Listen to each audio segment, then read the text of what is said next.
పాకిస్తాన్ అనేది ఒక ఉగ్రవాద దేశం అన్నటువంటిది మొట్టమొదట చెప్పింది భారతీయ జనతా పార్టీ. కాంగ్రెస్ ఏనాడు ప్రకటించలేదు. పాకిస్తాన్ ఉగ్రవాద దేశం అన్నటువంటిది ప్రకటించిన వాడు అటల్ బిహారీ వాజ్పేయి.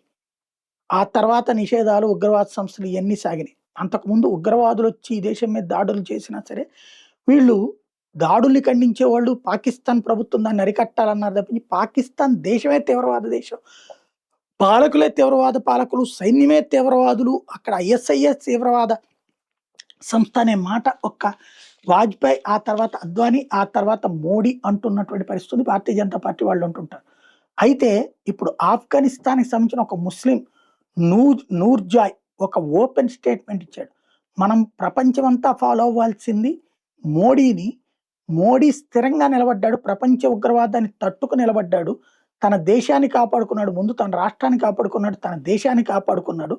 పాకిస్తాన్ అనేటువంటిది మానవత్వం లేని ఒక దుర్మార్గమైనటువంటి దేశం అని ఆయన మొదటి నుంచి చెప్తూ వస్తున్నాడు.